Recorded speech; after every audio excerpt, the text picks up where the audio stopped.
Hello students, Rajiv Gurukul में आप लोग का स्वागत है। स्टूडेंट्स, आज आप लोग को बताएंगे जेएसएससी जेई में आपका basic electrical engineering part B paper 1 में जो आपका सिलेबस है स्टूडेंट, उसमें आपका नेटवर्क थ्योरी में जो आपका सिलेबस है उसी कंटेंट को हम अभी रेडी कर रहे हैं। स्टूडेंट आपको पिछले वीडियो में बता चुके हैं स्टूडेंट कैपेसिटर, अब बता चुके हैं, अब पहले 2 वीडियो बता चुके हैं, एक रेजिस्टेंस और दूसरा क्या कैपेसिटर। आज बताएंगे स्टूडेंट्स आपका क्या है इंडक्टर। इंडक्टर से जितना सारा प्रॉब्लम आएगा स्टूडेंट्स सभी को क्या किए हैं, कवर किए हैं, यहाँ से लेके यहाँ तक के बीच में। अब देखो स्टूडेंट, सबसे पहले समझते हैं कि इंडक्टर बोलते किसको है, इंडक्टर का सिंबल क्या होता है, इंडक्टर का यूनिट क्या होता है, इंडक्टर का बेसिक फार्मूला क्या होता है।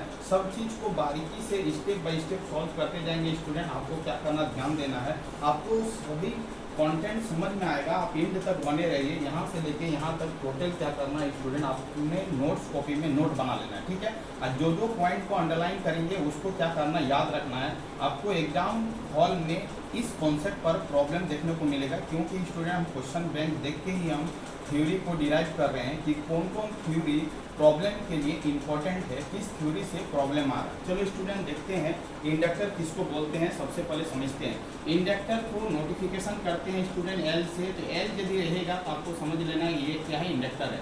ये स्टूडेंट क्या होता है, इंडक्टर का सिंबल होता है। इस तरह करके कोई सिंबल दे दे तो आपको बोलना ये आपका क्या है, इंडक्टर है। ये आपका क्या है, इंडक्टर है। मैग्नेटिक एनर्जी स्टोरेज डिवाइस है, जो आपका मैग्नेटिक एनर्जी को स्टोर करता है स्टूडेंट, उसी को हम लोग क्या बोलेंगे, इंडक्टर बोलेंगे। इंडक्टर क्या करता है, मैग्नेटिक एनर्जी को क्या करता है, स्टोर करता है। एक प्रॉब्लम यहाँ से आएगा कि इंडक्टर किस तरह की एनर्जी को स्टोर करता है, तो आपको बोलना मैग्नेटिक एनर्जी को क्या करता है, स्टोर करता है। अब देखो दूसरा पॉइंट ये पूछेगा स्टूडेंट कि इंडक्टर आपका पैसिव एलिमेंट है कि एक्टिव एलिमेंट है, तो आपको बोला इंडक्टर आपका कैसा एलिमेंट है, तो पैसिव एलिमेंट है। आपको याद रखना है स्टूडेंट कि इंडक्टर आपका क्या है, पैसिव एलिमेंट है। पैसिव एलिमेंट उस तरह के एलिमेंट को बोलेंगे जो आपका सर्किट में एनर्जी प्रोवाइड नहीं करेगा, उसी को क्या बोलेंगे, पैसिव एलिमेंट बोलेंगे। जैसे आपका रेजिस्टेंस हो गया, कैपेसिटर हो गया, इंडक्टर हो गया, ये सभी क्या है स्टूडेंट, पैसिव एलिमेंट है। तो आपको क्या करना, याद रखना, ये भी पॉइंट इंपॉर्टेंट है, पिछले एग्जाम में ये पूछा गया है। और उसके बाद पूछेगा student what is the unit of inductor. Inductor का यूनिट क्या होता है, ये भी बहुत इंपॉर्टेंट है। आपको बोलना है हेनरी, इसका क्या होता है स्टूडेंट, यूनिट होता है। इसका जो सिंबल होगा वो आपका क्या होगा, एच होगा। इसका मतलब आपसे पूछेगा कि what is the unit of inductor, तो आपको बोलना है हेनरी, और उसका यदि सिंबल एच दिया जाएगा तो वो भी आपका क्या हो जाएगा, राइट हो जाएगा। ये भी कंटेंट को क्या करना है स्टूडेंट, रेडी करना है। चलो स्टूडेंट आगे की ओर बढ़ते हैं। इंडक्टर में और वोल्टेज में और करंट में क्या रिलेशन होता है, ये भी फॉर्मूला बहुत इंपॉर्टेंट है प्रॉब्लम पॉइंट ऑफ व्यू से। Rate of change of current दिया जाएगा, वोल्टेज दिया जाएगा, इंडक्टर का वैल्यू फाइंड आउट करने के लिए बोला जाएगा। तो इसी फॉर्मूले के द्वारा हम क्या करेंगे स्टूडेंट, इंडक्टर का वैल्यू को फाइंड आउट करेंगे। एक एक करके हम डिस्कशन करते हैं कि इंडक्टर में वोल्टेज करंट में क्या रिलेशन है। V इक्वल टू होता है स्टूडेंट L di/dt।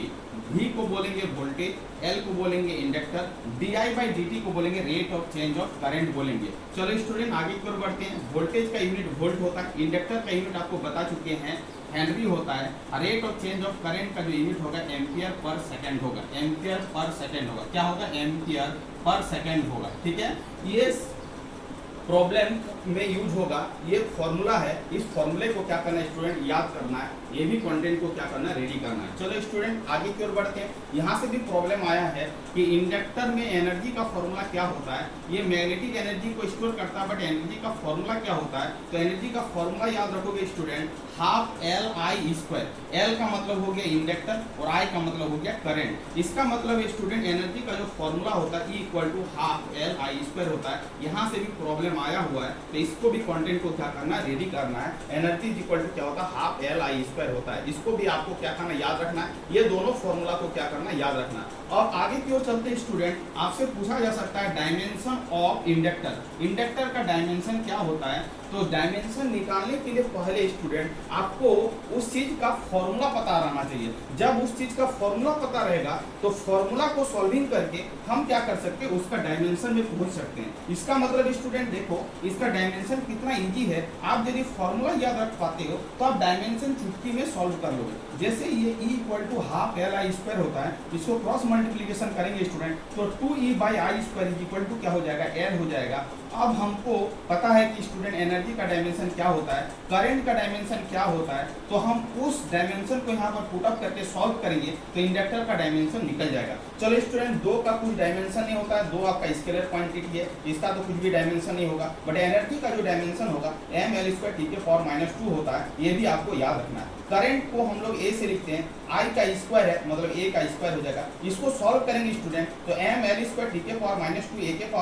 जो होगा वही आपका क्या होगा, इंडक्टर का डायमेंशन होगा। तो इस कंटेंट को भी क्या करना, रेडी करना है। आपसे यदि कोई पूछ दे कि what is the dimension of inductor, तो आपको बोलना है mL²T⁴ ए के पावर क्या होगा, -2 होगा। इतना सारा कंटेंट को क्या करना है स्टूडेंट, रेडी करना। चलो आगे की ओर चलते हैं, आगे का और फॉर्मूला को डिराइव करते हैं।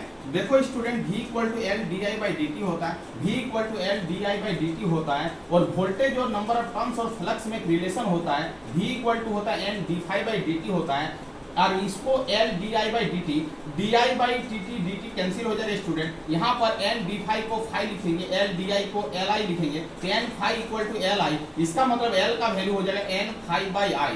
ये भी फॉर्मूला इंपॉर्टेंट स्टूडेंट, यहाँ से भी प्रॉब्लम आया हुआ है। इंडक्टर का एक फॉर्मूला होता है N गुना फाई गुना आई।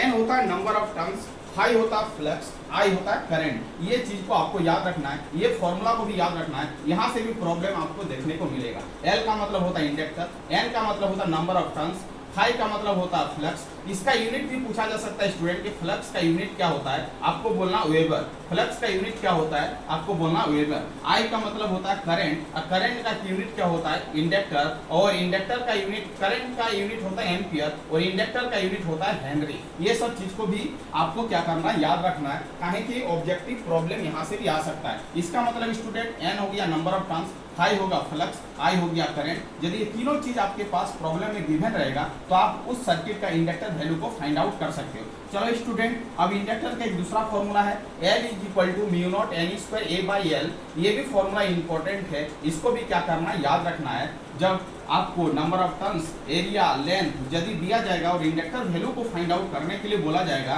तो जैसा डाटा आपके पास अवेलेबल रहेगा वही फॉर्मूले को यूज करना है। यदि नंबर ऑफ टर्न्स, फ्लक्स और करंट दिया जाएगा तो इस फॉर्मूले का यूज करके बनाएंगे। यदि आपका नंबर ऑफ टर्न्स, एरिया और लेंथ दिया जाएगा तो इस फॉर्मूले का यूज करके स्टूडेंट क्या करेंगे, इंडक्टर का वैल्यू को फाइंड आउट करेंगे। इसका मतलब μ0 का वैल्यू कांस्टेंट होता है, इसको याद रखना है। ये भी डायरेक्ट पूछा जा सकता है कि μ0 का वैल्यू क्या होता है, आपको बोला 4 पाई गुना 10⁻⁷ हेनरी पर मीटर होता है। इसको आपको क्या करना है, याद रखना है। N का स्क्वायर नंबर ऑफ टर्न्स का क्या होगा, स्क्वायर होगा। A मतलब एरिया ऑफ द सोलेनोइडल होगा, और L जो होगा लेंथ ऑफ द सोलेनोइडल होगा। इसका मतलब है स्टूडेंट, इंडक्टर का एक फॉर्मूला होता है μ0 N² A बाई क्या होगा, L होगा। इसका मतलब रिलेशन आ रहा है स्टूडेंट कि इंडक्टर और नंबर ऑफ टर्न्स में क्या है, कैसा रिलेशन है, स्क्वायर का रिलेशन है। तो आपसे L इज डायरेक्टली प्रोपोर्शनल क्या होगा, N² होगा। इसका मतलब एक रेशियो फॉर्मूला याद रखना है, L1/L2 = N1/N2 का क्या होगा, होल स्क्वायर होगा। इसका मतलब इस फॉर्मूले को भी याद रखना है। यदि आपसे पूछ देगा कि पहला कंडीशन में इंडक्टर का वैल्यू इतना है, नंबर ऑफ टर्न्स दोनों कॉइल का दिया जाएगा, सेकंड कंडीशन में L2 का वैल्यू निकालने के लिए बोला जाएगा, तो इस फॉर्मूले का यूज करके स्टूडेंट क्या करेंगे, उस प्रॉब्लम को सॉल्व करेंगे। इसका मतलब है इंडक्टर का ये फॉर्मूला को भी याद रखना है, और इंडक्टर और नंबर ऑफ टर्न्स में क्या रिलेशन है, इसको भी क्या करना है स्टूडेंट, याद रखना है।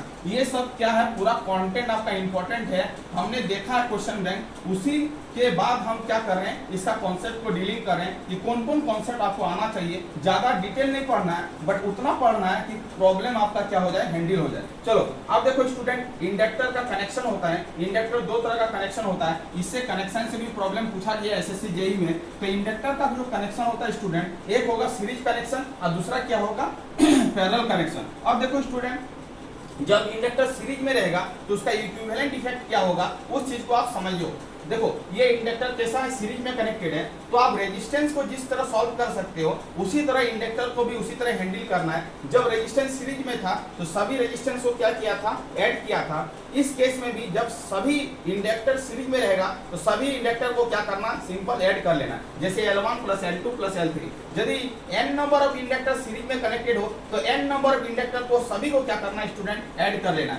यदि n नंबर ऑफ इंडक्टर का वैल्यू इक्वल हो जाए स्टूडेंट, सभी इंडक्टर का वैल्यू L हो जाए, इसका मतलब इसका एक मॉडिफिकेशन फॉर्मूला होगा स्टूडेंट, LS = N × L होगा। क्योंकि n हो गया नंबर ऑफ इंडक्टर और l हो गया उस पर्टिकुलर इंडक्टर का वैल्यू। इसका मतलब है इक्विवेलेंट निकालने के लिए बोले तो ls इज इक्वल टू क्या होगा, nl होगा। इस फॉर्मूले को क्या करना है, याद रखना है, ये स्पेशल केस फॉर्मूला है। इस फॉर्मूले को हम डायरेक्ट यूज करके हम टाइम को क्या कर सकते हैं, सेव कर सकते हैं, प्रॉब्लम को सॉल्विंग कर सकते हैं। तो इंडक्टर का सीरीज कनेक्शन का ये बेसिक फॉर्मूला है, इसको याद रखना है। इसी फॉर्मूला में हम क्या करेंगे, डाटा को पुटअप करेंगे और सॉल्व करेंगे, मेरे को आंसर मिल जाएगा। अब देखो इंडक्टर का यदि पैरेलल कनेक्शन होगा, इस तरह का कनेक्शन का प्रॉब्लम मिलेगा स्टूडेंट। तो जस्ट लाइक दैट, जिस तरह आप रेजिस्टेंस को कर रहे थे उसी तरह आपको क्या करना है, इंडक्टर को भी करना है। 1/L equivalent is equal to 1/L1 plus 1/L2 plus 1/L3।